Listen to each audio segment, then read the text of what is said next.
வணக்கம். சென்ற பகுதிகளில் மெர்சோ கைதாகிய வரைக்கும் நாம் பார்த்தோம். அதாவது ஒரு அரேபியனை சுட்டுக்கொள்ள நேர்ற அவனுடைய விதியையும் அதன் காரணமாக அவன் கைது செய்யப்படுவதையும் பார்த்தோம். இப்போ கைதாகி சிறைக்கு வந்துட்டான். இதில் இருந்து தான் அந்த அடுத்த பகுதி, இந்த நாவலுடைய அடுத்த பகுதி தொடங்குது. இப்போ கைதான பிறகு அங்கு விசாரணை தொடங்கும். அந்த விசாரணையை ஆல்பர்ட் கம்யூ விளக்குற விதம் ரொம்ப நல்லாயிருக்கும். காவல் நிலையத்தில் இவனுடைய வழக்கின் மீது யாருக்கும் அதிக அக்கறை இல்லை, ஆர்வம் இல்லை அப்படிங்கிற மாதிரி சொல்லுவார். ஆனால் அங்கே விசாரணை, உண்மையான விசாரணை தொடங்கும்போது நீதிமன்றத்தில் முதல்ல ஒரு வழக்கமான கேள்விகள் தான். உங்கள் பேர் என்ன, உங்கள் ஊர் எது, எந்த கல்வி பின்னணி என்ன, இது மாதிரியான தன்னுடைய அடையாளத்தை நிறுவுவதற்கான ஒரு கேள்வி தான் அங்கே கிடைக்கும்.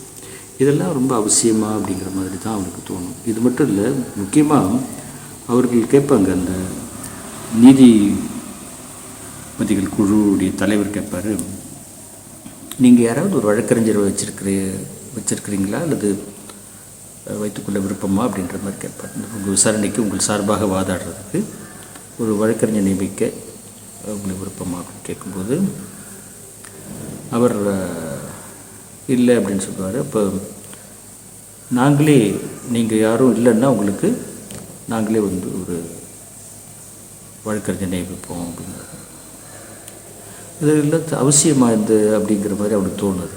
இதுதான் எல்லாத்தையுமே விலகி நிற்பவங்க இல்லையா, இந்த விஷயத்துலேயும் இதெல்லாம் அவசியமாக அப்படிங்கிற மாதிரி தான் அவனுக்கு தோணும்.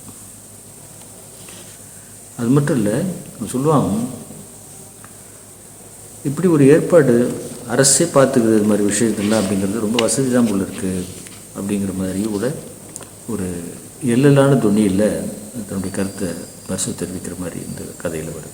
இப்படியாக முதல் நாள் விசாரணை முடிஞ்சிட்ட பிறகு அடுத்த நாள் ஒரு இளைஞர் ஒருத்தர் தன்னை வழக்கறிஞர்னு சொல்லி அறிமுகம் செய்து கொண்டு உள்ள நுழைவார். அவருடைய சிறை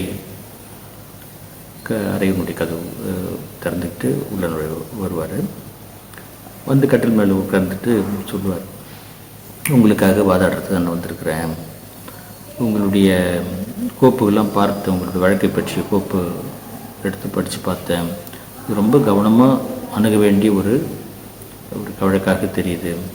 அதே சமயத்தில் நீங்கள் கொஞ்சம் ஒத்துழைச்சிங்கன்னா இந்த வழக்கில் ஒரு உங்களுக்கு சாதகமான தீர்ப்பு என்னால் பெற்றுத்தர முடியும் அப்படிங்கிற நம்பிக்கையும் இருக்குது அப்படின்னு சொல்லுவார்.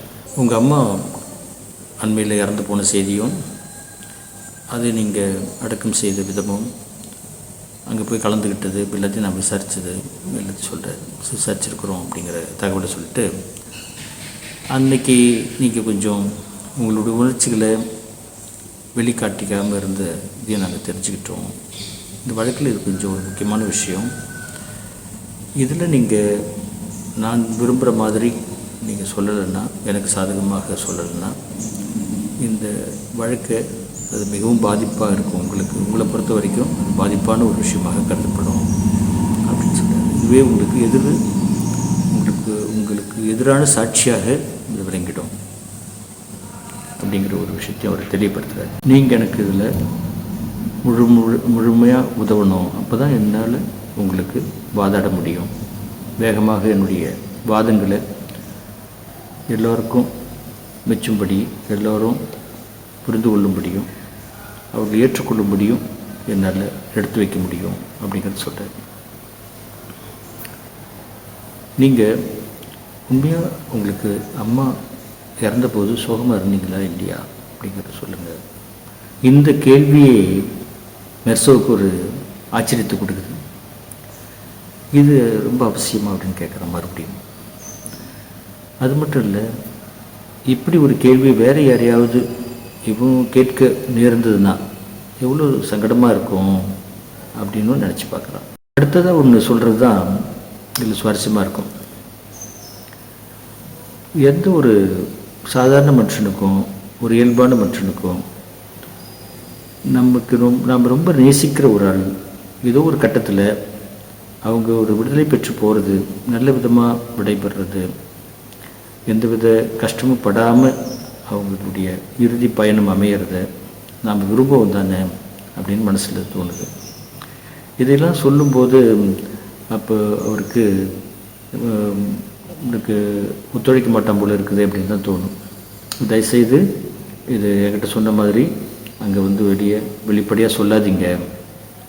மனசில் உங்களுக்கு சோகம் இருந்தது, வெளியே காட்டிக்க முடியல அப்படிங்கிறத சொன்னது தான் யாராவது நம்புவாங்க. இது மாதிரி சொன்னீங்கன்னா நீங்கள் ஏதோ ரொம்ப கொடூரமான ஆள், அம்மாவுடைய இறப்புக்கே கூட வருந்தாத ஒரு ஆள் அப்படிங்கிற ஒரு பிம்பம், அப்படிங்கிற ஒரு தோற்றம் மற்றவர்களுக்கு வந்துடும் அப்படிங்கிறது தான் அந்த வழக்கறிஞருடைய பார்வை.